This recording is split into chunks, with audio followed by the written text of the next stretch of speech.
बिस्मिल्लाहिर्रहमानिर्रहीम रब्बि इश्रह ली सदरी वयस्सिर ली अमरी वहलुल उक़दतम मिन लिसानी यफ़क़हू क़ौली।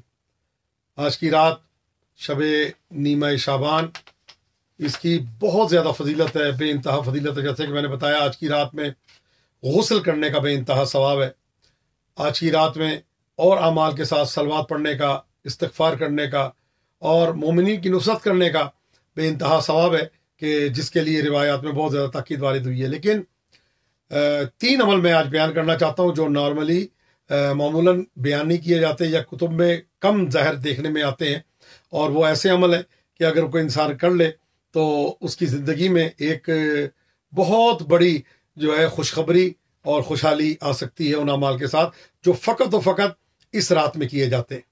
यानी पूरा साल आप उस अमल को नहीं कर सकते, मगर इस रात में वो आप अमल अंजाम दे सकते हैं। अमल बहुत अहम है, 3 अमल है, तीनों का मैं एक एक करके आपको बयान करूंगा।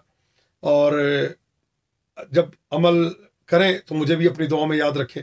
परवरदिगार आलम आप सबकी हाजात को पूरा फरमाए। दारुस्सलाम जिल्द नंबर 3 सफ़ा नंबर 14 में पैगम्बर अकरम सल्लल्लाहु अलैहि वसल्लम से मरवी है कि शब नीमा शाबान पाक व तैयब व ताहिर लिबास पहन के जब नमाज इशा से फारिग हो तो 2 रकत पढ़े। पहली रकत में अलहम के बाद 3 आयतें सूरह बकरा की, पहली 3 आयतें, और उसके बाद आयतुल कुर्सी की तिलावत करे और आखिरी सूरह बकरा की 3 आयतें पढ़े। दूसरी रकत में अलहम और सूरह कुल औज़ु बिरब्बिल फलक और कुल औज़ु बिरब्बिन नास ये पढ़नी है 7-7 मरतबा, और 7 मरतबा सूरह कुल हुवल्लाह पढ़नी है, और उसके बाद सलाम दे के नमाज को ख़त्म करना है। उसके बाद आप फरमाते हैं 4 रकत नमाज पढ़नी है। पहली रकत में अलहम के बाद सूरह यासीन की तिलावत करनी है। दूसरी रकत में अलहम के बाद सूरह हामीम दुखान की तिलावत करनी है।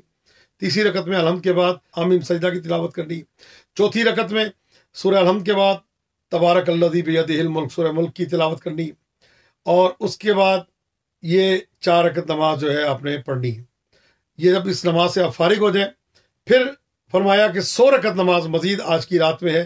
तवज्जो से 100 रकत नमाज बड़ी अहम नमाज है। वो ये कि हर रकत में अलहम के बाद 10 मरतबा सूरह तौहीद की तिलावत करनी है और नमाज को 100 रकत नमाज को मुकम्मल करना है। चूंकि जागने की रात है तो जितनी कसरत से इबादत हो सके उतना बेहतर है। ये है पहला अमल। आप फरमाते हैं कि उसकी अल्लाह या 3 दुनिया की हाजतें या 3 आखिरत की हाजतें पूरी करेगा। और अगर इन अमाल करने के बाद अगर कोई दुआ करे और अल्लाह से चाहे कि मुझसे उसकी मुलाकात हो, तो वो ख्वाब में मेरी ज़ियारत से मुशर्रफ होगा। जो सरकार से मुलाकात करना चाहते हैं, सरकार की ज़ियारत का शरफ हासिल करना चाहते हैं, अपने नबी और रहमा से मुलाकात करना चाहते हैं, तो ये अजीब और अजीम और कमाल का अमल है कि जो आज की रात के लिए है। अगर कोई करेगा तो वो सरकार की ज़ियारत से मुशर्रफ होगा। और 3 हाजतें जो मर्दी अहम तरीन वो मांग ले, परवरदिगार आलम उसकी हाजात को पूरा करेगा। अल्लाहुम्मा सल्लि अला मुहम्मद व आले मुहम्मद व अज्जिल फरज।